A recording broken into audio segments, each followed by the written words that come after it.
good to see you. Welcome out, everybody, to the Tradespoon Active Investor Workshop Series. Right, this is our twice a month educational broadcast where we just get to focus on very specific concepts. Hello, Albert. Good to see you. Hello. Somebody else said hello, but your name didn't come through. Happy New Year to you. Hi, Han. Time to wing it. Let's do it. So, welcome out. My name is Scott Beck, and I am the head trading coach here at Tradespoon. And I am lucky enough to talk to you today about option Greeks. A little bit about myself. I've been trading for 20 years plus, and I have been teaching for going on 17 years. Hi, Phil, back again. You as well. I have to remind you very specifically that trading and options in particular may not be suitable for all investors and can involve substantial risk. Please read characteristics and risk of standardized options prior to investing in them. Evaluate any strategy prior to use to understand risk and suitability. You must be aware of the risks and be willing to accept them in order to trade in these markets. Tradespoon and myself are not investment advisors, not registered with the SEC or FINRA. It should not be assumed that future trade picks will be profitable or will equal past performance. The information in this presentation is provided solely for general education and information purposes. Any strategies discussed, including examples using actual securities and price data, are strictly for illustrative and educational purposes. In order to simplify the math, commissions, fees, margin interest, and taxes have not been included in the examples used in this presentation. Those costs will impact the outcome of your results and should be considered. Lastly, I and or the team at Tradespoon may have a financial interest in the securities presented and the trade picks. Vlad Karpel, Tradespoon founder, is also an investor and consultant of AOS Inc., which does business as Trading Block and Money Block, a FINRA and SIPC member broker-dealer firm. Tradespoon and AOS are not affiliated companies, and each firm's material is not endorsed by the other. Okay. I said waiting for the Greeks for a long time. Good. So again, I'm winging it. So the best way to wing it, in my opinion, is to dive into a platform, and this is a good platform to present the Greeks. So I am going to be looking at a single spread with delta, gamma, theta, and Vega. And what you will see here is a couple of different Greek perspectives. So I've got a live bull put spread. To the disclosure should be added that the trainer must wear a mask. I'm wearing mine. You just don't know. I'm socially distancing. So I have a live trade. And so what I want to do is show two perspectives. So when it comes to the Greeks, we have this perspective here. Oh, that's not, I want green. I want green today for my color.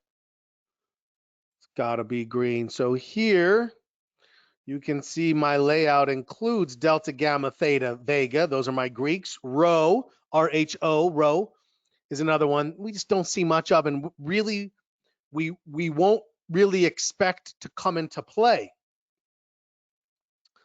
right?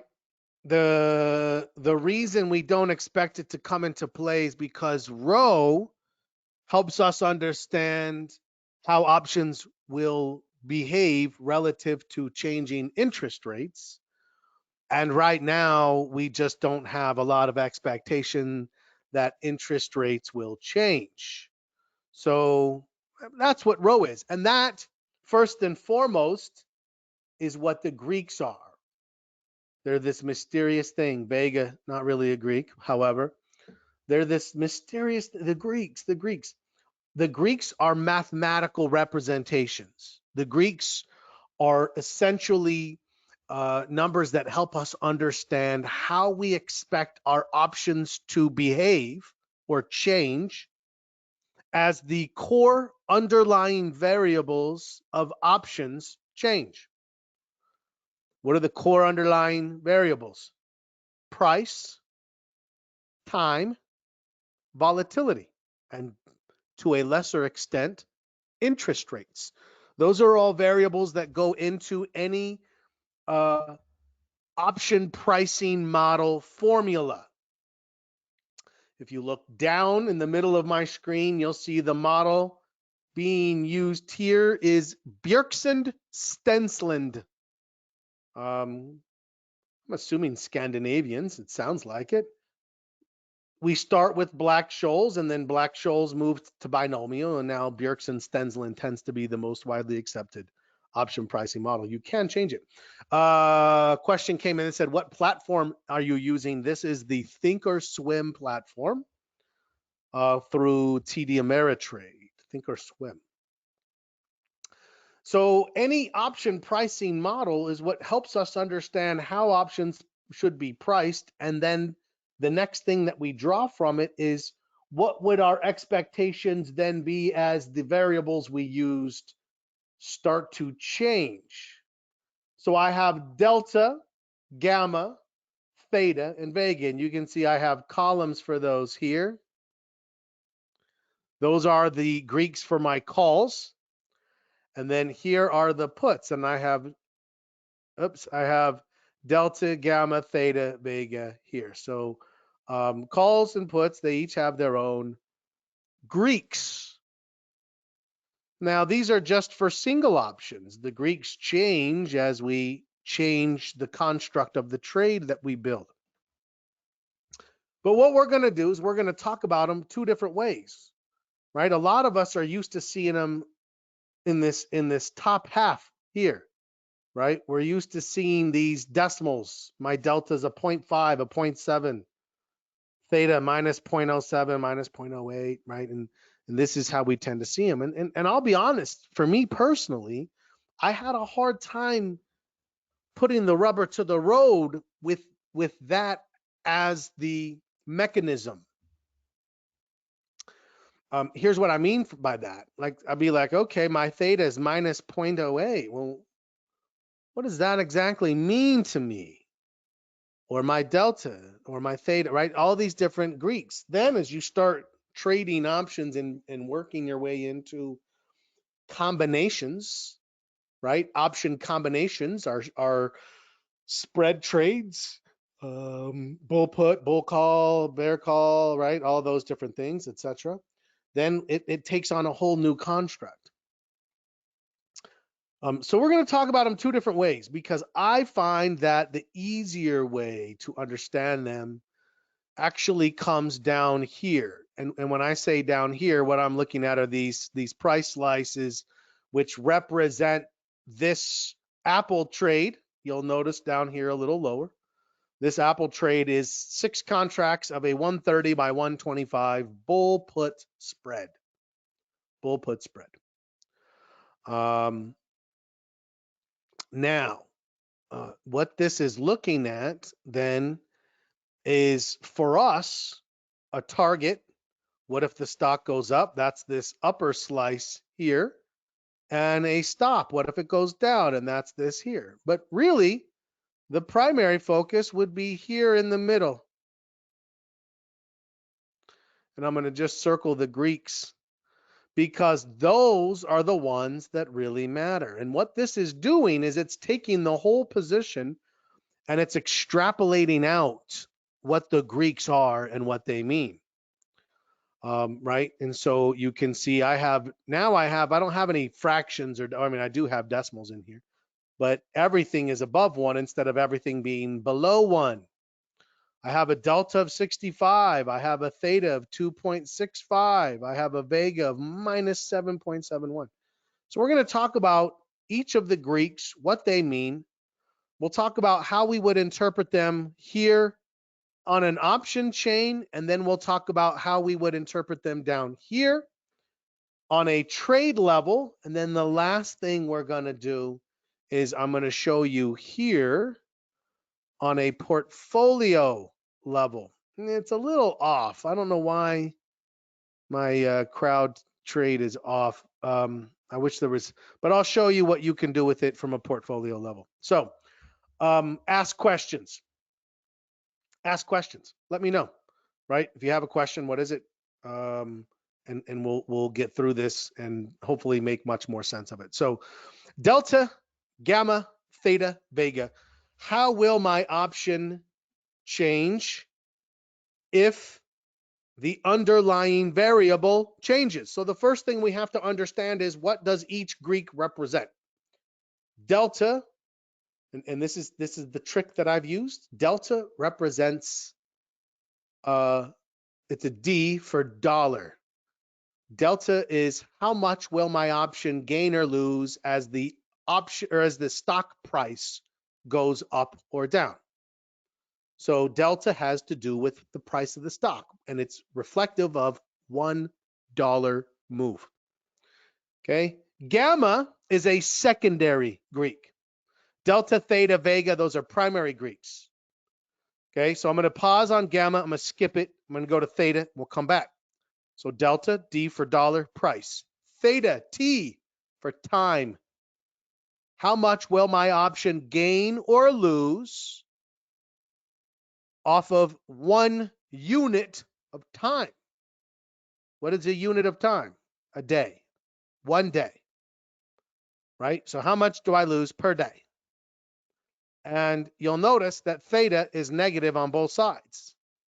Right? These Greeks always start from our perspective as buyers. If I buy a call, if I buy a put.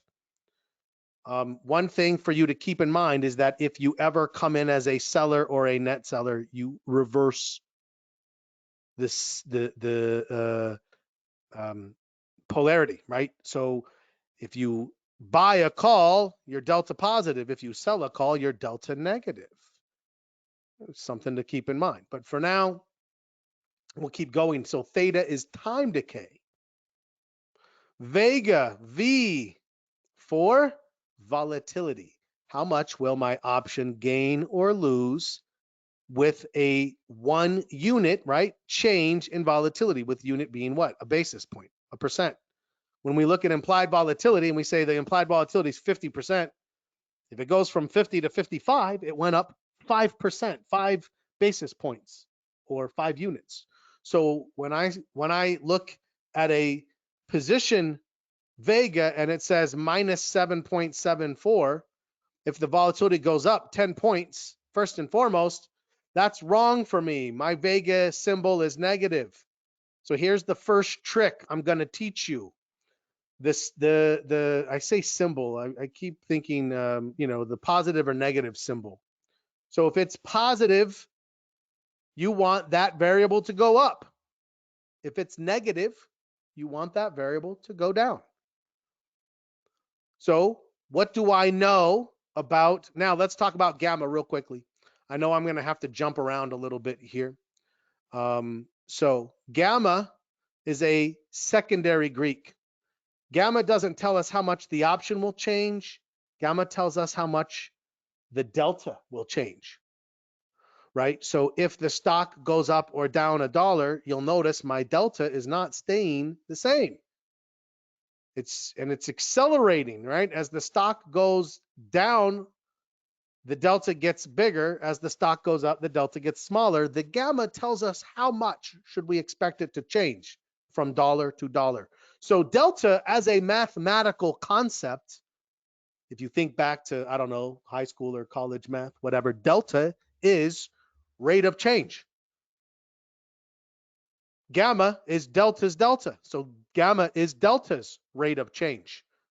Or maybe some people call it the velocity of delta. Theta is time decay. Vega, how sensitive are we to changes in implied volatility? So the Greek tells us what it's looking at, but that doesn't help us yet because we have to know what direction. So let's pause and jump from up here down to an actual trade. What do I have down here? I have a bull put spread. If you look down below, you'll notice I have positive 6 contracts of the 125, negative 6 contracts of the 130. I sold the 130. I bought the 125. I collected a $2.10 premium, right? That's the premium I collected right there. How do I know it's a bull put spread? Well, I built it, but how would I know other than that? The first thing I know is that I can put a bull on this strategy because of my delta. My delta is positive. Everywhere I go, it's positive. What does that mean? It means I'm bullish and I want the stock to go up. If my delta were negative, you'll notice over here, these are puts. And if you look at the deltas here, these are negative deltas. And remember that when we look at an option chain, we look at it from a buyer's perspective. So if I buy a put, my delta is negative. What does that mean? It means I want the stock to go down. Delta positive, go up. Delta negative, go down. Okay? We're not going to explore the math yet. We're just going to move through the Greeks that same way. Gamma is not really a want. It just tells you how delta will change. Theta. You'll notice here, one of the other clues that tells me that I have a bull put spread is my theta is positive on all of these. Up here, you'll notice that my thetas are negative. Negative theta on the calls, negative theta on the puts, because as a buyer, if I am buying an option, time always works against me, always. So I have a negative theta. What does that mean I want time to do? I want it to go backwards. That's what I want. I'm not telling you that will ever happen because it won't, but that's what you want to happen. If you're theta negative, you want time to go backwards, because as time goes forward, you are losing money. You are negative theta, negative time. I'm positive theta. By selling an option and buying an option and combining the two, I have given myself positive time decay. Now you'll notice it's not a lot, $2.75 a day. It could get up to $8 a day if the stock goes in my favor. So that's not what's driving this trade. That's another thing you can do with your Greeks. You can figure out who's driving this trade, price, time, or volatility. Well, look how big your deltas are compared to your thetas and your Vegas. Right? So delta's driving. This is a directionally biased trade to the upside. This is a trade that makes money from time. So the longer I'm in it, the better it is. Yeah, that's theta. So theta negative, you lose from time. Theta positive, you gain from time. Vega, same situation. If I am Vega positive, you'll notice that you are Vega positive on both calls and puts again, and that your theta and your Vega will typically be opposites of each other. I say typically because one of my most favorite strategies is calendar spreads, and in calendar spreads, you'll actually be both Vega positive and theta positive. And prior to today, if I said, oh, I'm going to build a strategy that's Vega positive and theta positive, you'd be like, what in the good hell are you talking about? But after today, you're going to think, he said I'm going to be Vega positive. If I'm Vega positive, what does that mean I want volatility to do? Positive, go up. That means I want volatility to rise. And if I'm theta positive, what does that mean? It means I want time to tick. Great, that helps. I don't know anything about the direction yet. It's actually a directional neutral trade. If you've ever heard people say delta neutral, that's a delta neutral strategy. I remember how frustrated I used to get because I'd hear it and I'd not know what it meant. What do you mean delta neutral? Well, what does it mean? Delta positive, I want it to go up. Delta negative, I want it to go down. What does delta neutral mean? I want it to stay where it is. It's a neutral strategy, a time-based. If my delta is 0 and my time and my volatility are bigger, that means I'm trading for time and for volatility, right? That's the beautiful thing about options and their combinations, is that we have the ability to create strategies very, very specifically to market conditions and what we expect to happen. So as you look back now at the trade that I have built, I am delta positive. That means I want it to go up. That's where the bullish part comes from. It's a bull put spread. I make money from time. It's a credit spread. I sold it, right? I sold something. It stands to reason that if I'm going to sell something, I want it to be expensive, and that if it's expensive, my intentions would be for it to get cheaper. That's what this is saying right here. If we think the implied volatility is high and it's going to drop, we would do a Vega negative strategy. If we think the volatility is low and it's going to rise, we would do a Vega positive strategy. So what does that mean? That means that if implied volatility is low, we think options are cheap and we're more inclined to buy them.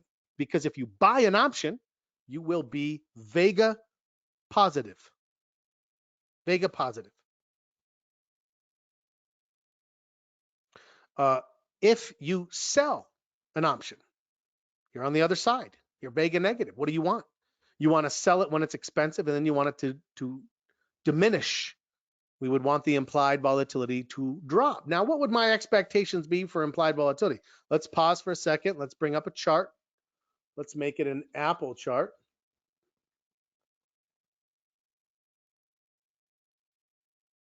And you can see volatility can be all over the place. Back here in August, the volatility was up in the 50s and even into the low 60s.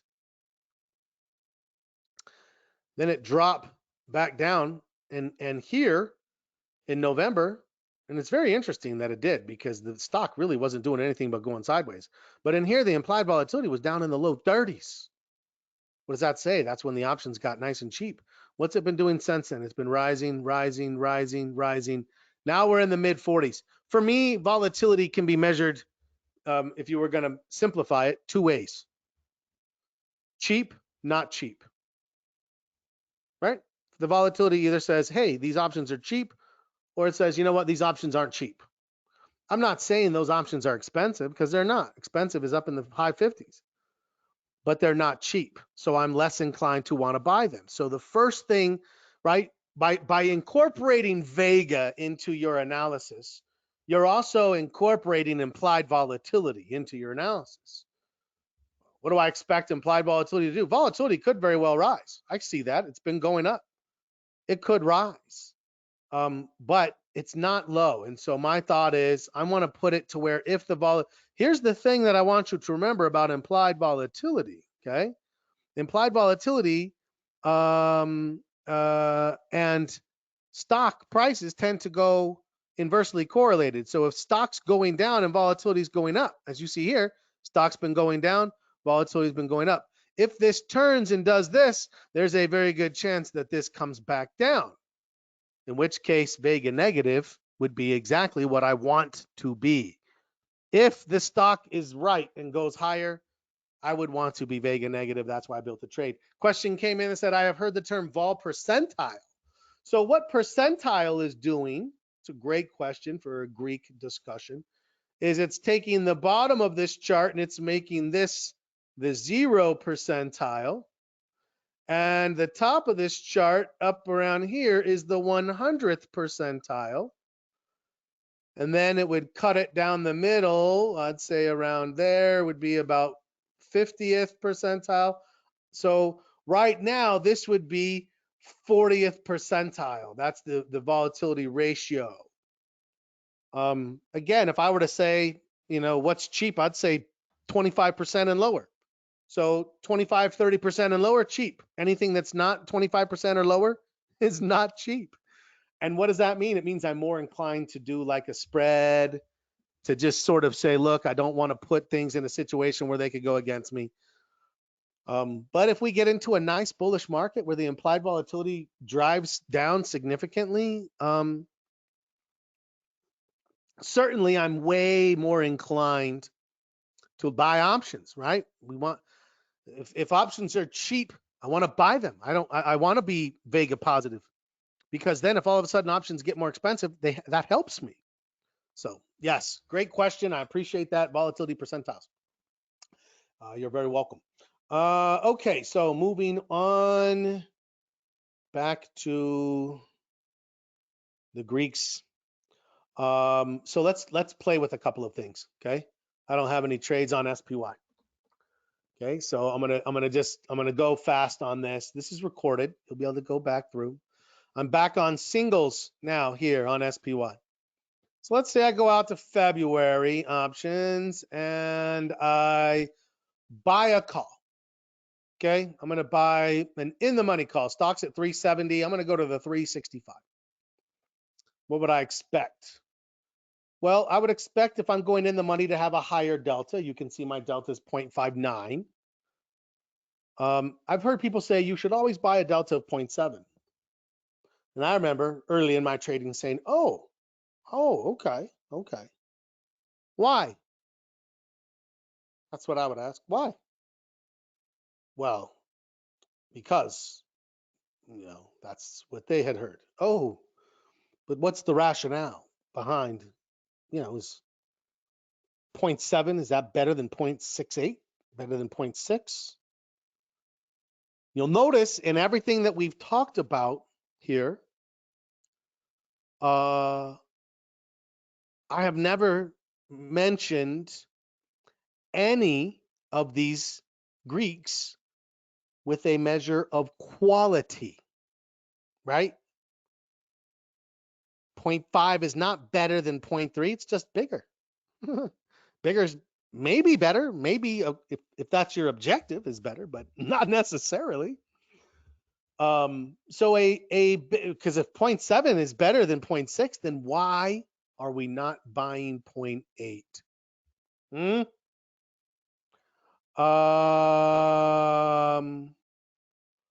Why why are the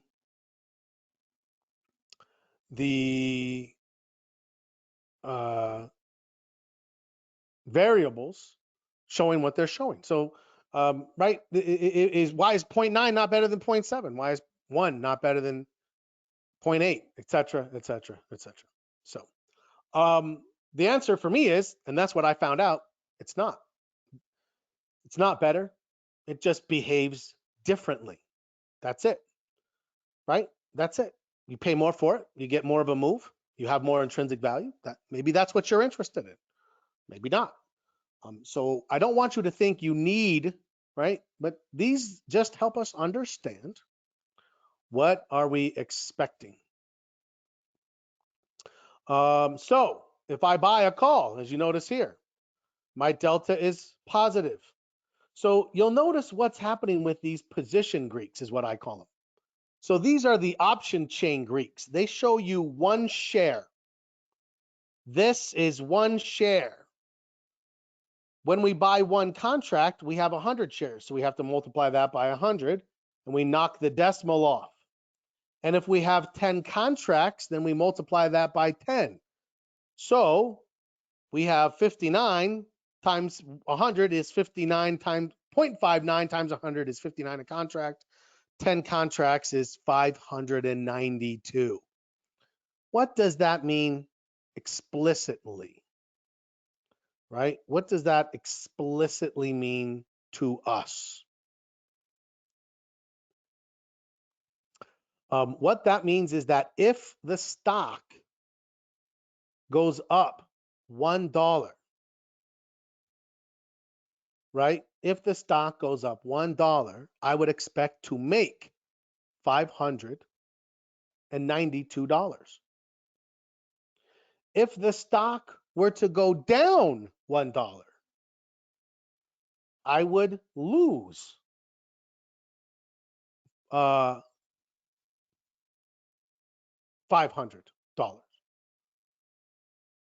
Right? 500 up, 500 down.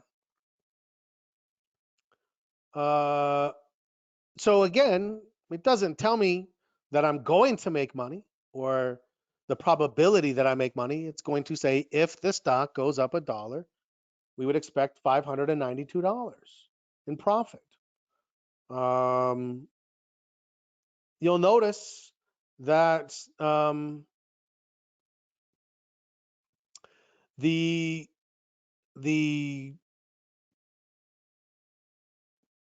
ups and downs that we see are what causes the changes in the underlying variables. So as the price goes up, our delta will slow down eventually.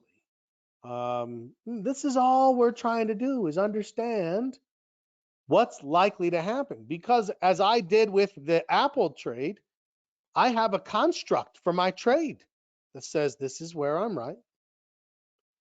This is where I'm wrong.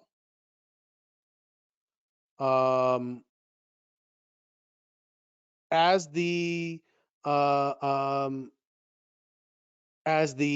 stock changes, either the direction we thought or the direction we didn't think, we want to see and understand how it's going to go. So let's go through this, and then we'll do a put, then we'll do some spreads. We'll just go through a few different strategies so you can see how this illustrates what we have. Delta positive, I want the stock to go up. Why is the upper price lower at 355? Because that is locked incorrectly. Actually, that's my fault. It shouldn't be. Let's put this at 385. That makes more sense, right? Because it was lower. I just had a weird lock. That's my fault. That was confusing. Disregard that confusing thing. The stock's delta is 1. Yes. If I have 100 shares of stock, I have 100 delta. If I have a one contract, think about what that means. It has 100 shares. It controls 100 shares, but it doesn't behave like 100 shares. In fact, let's use this. I'm going to take it down to one contract.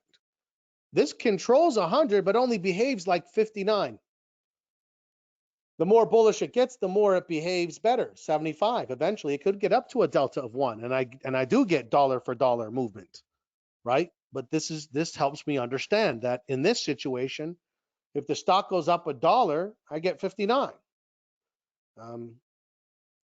Theta, I'm losing $11.50 a day with this contract. $11.50 a day. So that's what's important, is knowing, hey, if I'm going to be in this potentially for 7 to 10 days, I'm going to lose $70 to $100 in time. Does this trade have enough oomph to overcome that? Well, I mean, you can see if it gets up to $985 and I make $925, that would certainly overcome $90 in time. We're just making sure we understand what it is that we're up against. Now, all of these Greeks do lead you to this risk profile. This is a very, very excellent chart for you to learn how to read, because this helps combine the Greek understanding with a more dynamic look where I can see what's going on. The fact that the purple line is sloping up to the right, and if you look down, up to the right means price is getting higher, I make money. The fact that this purple line is above this green line, as time ticks, this purple line will drop. That means I know I'm theta negative. Let me show you how that works, right? The more time I'm advancing the calendar, the more time drops, the more this thing drops below us. I can even change volatility here and show you if I'm Vega positive. So what do I want volatility to do? If volatility rises, you can see it pumps value into my trade. That line gets bigger and bigger and bigger. However, if volatility comes out, it gets smaller and smaller and smaller, and it drops into the negative. So price, time, volatility.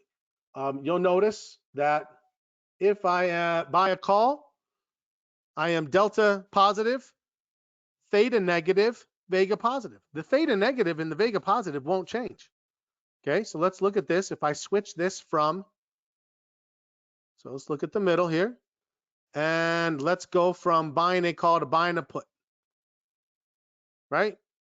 Delta is negative. Now what do I want the stock to do? I want it to go down, but the theta is still negative. I'm still losing from time. Vega is still positive. I still want volatility to go up.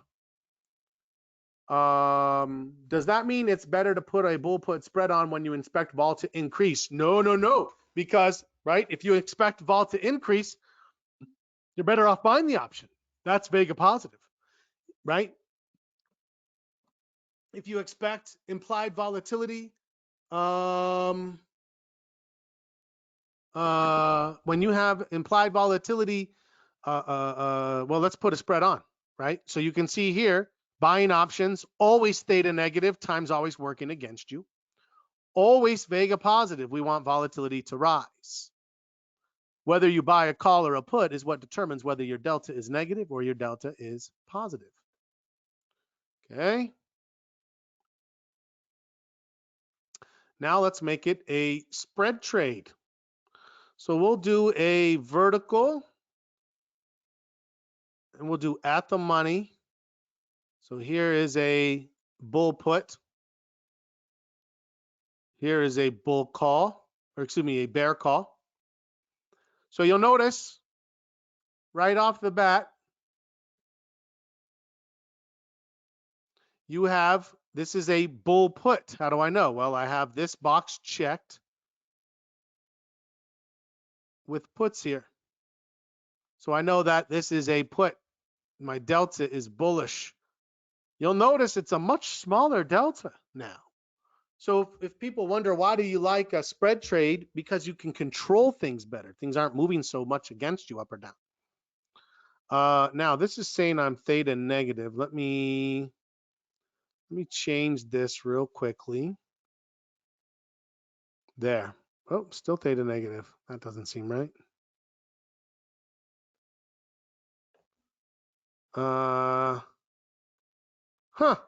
Well, that's odd. Let me go a little further out of the money. It doesn't seem right. Something's off. The model's embarrassing me in front of my friends. Oh, goodness. Okay. Should be theta positive. Should be theta positive. But you will notice that it is definitely Vega negative, right? We are Vega negative.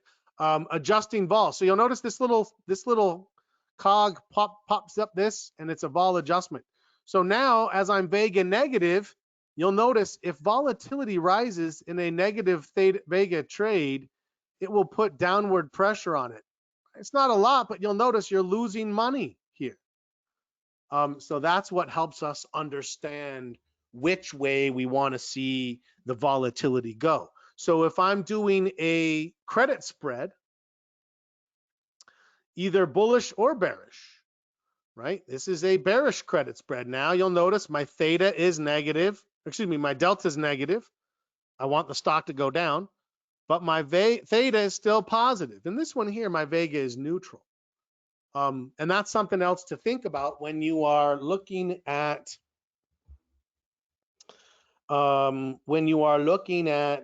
the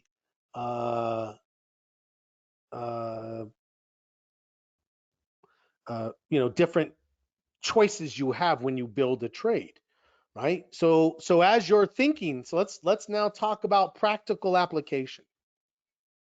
If somebody's looking to build a trade, what's the first thing we should understand? What direction are you trading for? Now, I don't look to trade neutral. I trade neutral to provide balance when I'm trading directionally.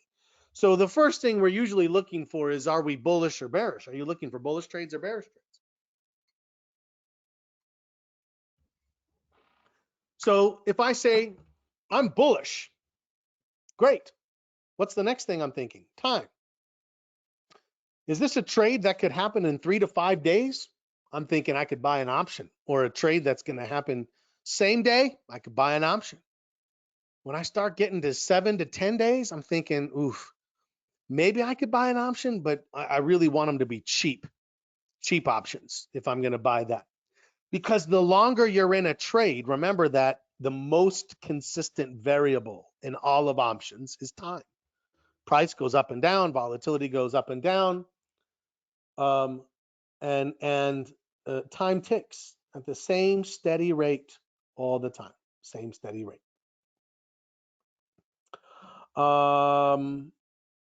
That means Vega, negative Vega is good for bullish trades. Yes, absolutely. Especially after a correction. Okay, so let's do some more practical application here, and let's step back 1 year. It's kind of hard because of the pandemic, right? But I mean, it's still. So if you look at this right here, and you say, man, what a great time to put a bullish trade on, or this right here, what a great place to put a bullish trade on. The only problem at that time was, let me Let me put a dramatic change of scenery here, VIX. The only problem is look at how high the volatility was, especially on the second one, right? If I put a bullish trade on here only to watch the volatility drop down to here, that's, look at this, 40 to 20. That's a lot of volatility going against you if you're Vega positive, going for you if you're Vega negative.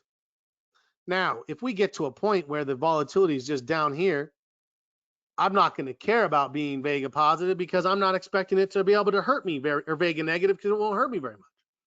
The higher the volatility is, so in times like this or here and all of these times when you think the volatility is going to bleed off, that's going to hurt you in bullish trades if you buy calls. I've had people who they buy calls and they're like, I'm not making any money on my call.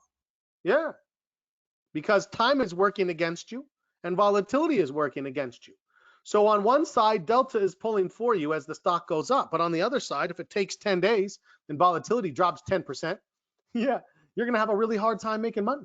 But if you did a bull put spread and your Vega was positive, you're making money, but at a slower rate, right? Of course, you slow your Delta down when you do a spread instead of just buying a call.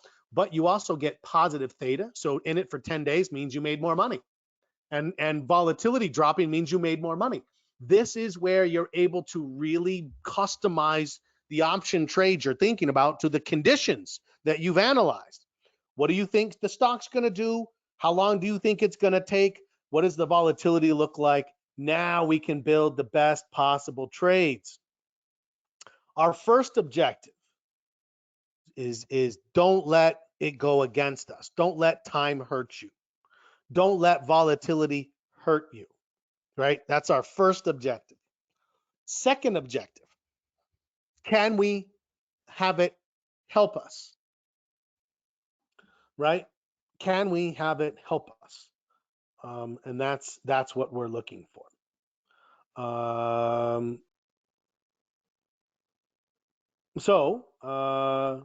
Let me pause for a second. I'm going to put another couple of different looking trades on, and we're going to do some. These are directionally biased trades, right? But do you have any questions about anything we've done so far? Is there a way to adjust Vega when trade is on? It is pass. So yeah, I mean, adjusting trades is something I definitely look to do, but remember that any trade we have is going to have its own complexion of delta, theta, and Vega. So if I'm looking at a portfolio and I'm saying, look, I've got a bunch of debit or credit spreads, so I'm all Vega negative, Vega negative, Vega negative, Vega negative, and I think I want to balance that. I want to add positive Vega. Can we look at Tesla for this Friday? Which direction will it go? It'll go up, down, or sideways. I guarantee you that. Outside of that, a lot is going to depend on probably even the election results tonight. So our ability to forecast with binary events like the ones we have certainly are going to be diminished and should be taken into account. So in that scenario, if I said, you know what, I want to add Vega so that I have a balance to my Vega, but I don't want to change the delta. Well, and my objective, if possible, is always more positive theta. The more positive theta you have, the better, because that's time working on your side. So if I were to come here and buy a calendar spread, let's look at a calendar spread at the money, boom. What do I have? Now, again, when we look at the Greeks, we're going to focus. You'll notice if the stock goes up, the delta goes negative, which means we want it to go back down. If the stock goes down, the delta goes positive, which means we want it to go back up. So what does that mean we want it to do? Stay as close to the middle as possible. Yes? If I show you the risk profile, I want it to stay in the middle. Now, the delta is neutral, so that wouldn't change the delta. The theta is positive. I'm making $17 a day from time. And the Vega is also positive, 140. Right? So this is a trade that is neutral on Delta, positive on Theta, positive on Vega. So if you had a portfolio that was, that you wanted to just simply say, hey, I need to bring down my volatility. Terrible trade now with volatility. Well, yes and no, right? Yes, I would not. I mean, my strategy for calendar spreads is when vol is between 12 and 16. So we've been nowhere near it for almost a year now. However, if you are in a situation where you think the VIX may rise, but you don't want to buy puts, right, for a downside hedge, you could build a directionally biased calendar to the downside, which would be a very interesting trade. But you're theoretically right. I prefer to do calendars when the volatility is very, very low. So what might I do instead, right? So this is neutral delta, positive theta, positive Vega. What if I still want neutral delta, still want positive theta, but I don't want positive Vega, now I want negative Vega? Well, I would have to get rid of this trade, and I would have to then look into a butterfly. And a butterfly trade, let me just put a little distance on either side of this. Now you'll notice my delta is neutral. My theta is positive, but my Vega is now negative.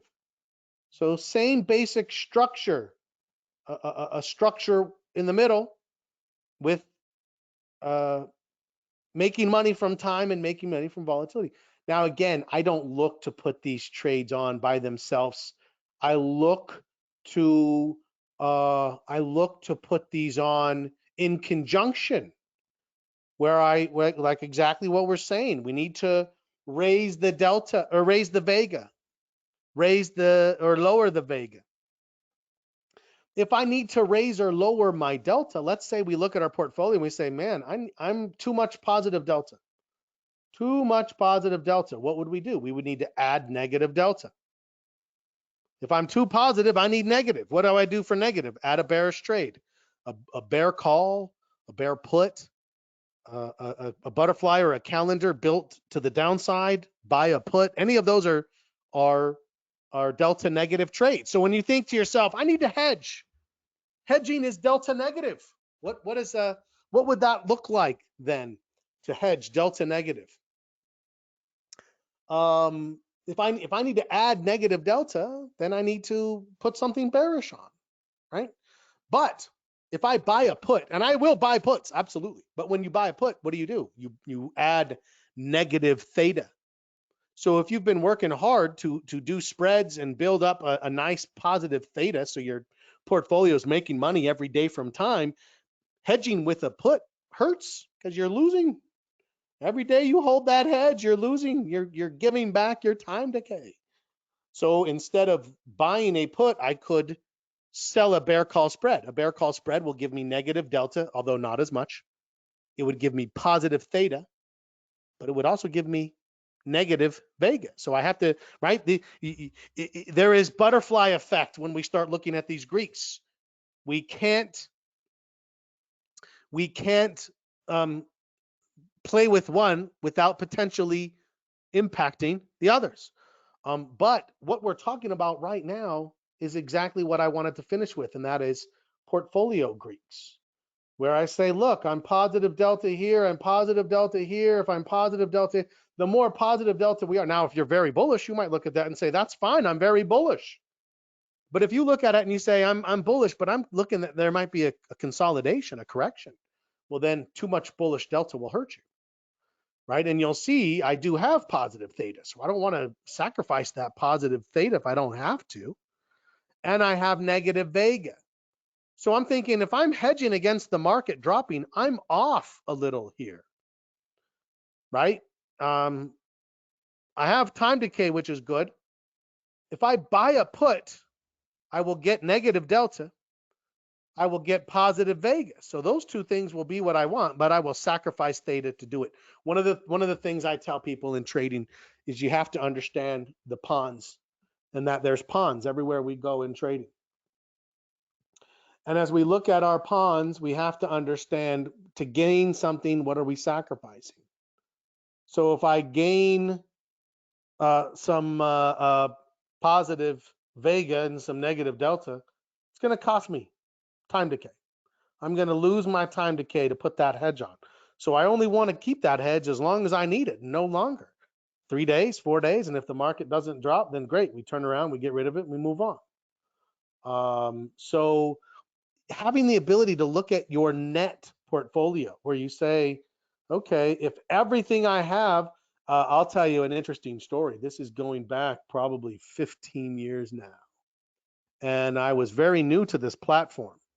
And I had bought, well, I was in 7 or 8 trades, but they were all long options.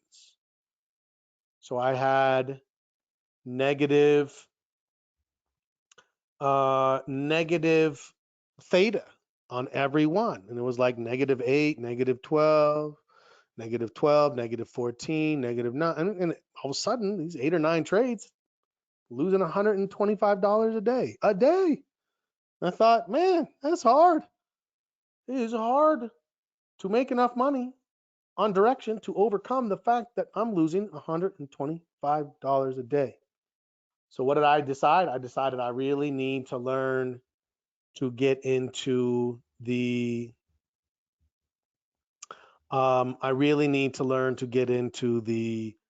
spreads, where I can put time on my side. And then you learn about theta positive. Theta positive? What? That sounds fantastic, right? And then all of a sudden, when implied volatility is high, the last thing we want to do is buy an inflated option where theta is working against us and Vega is working against us. If we buy that inflated option and then the volatility drops out, we're screwed. So then we start realizing that we have to find more flexible ways to build trades.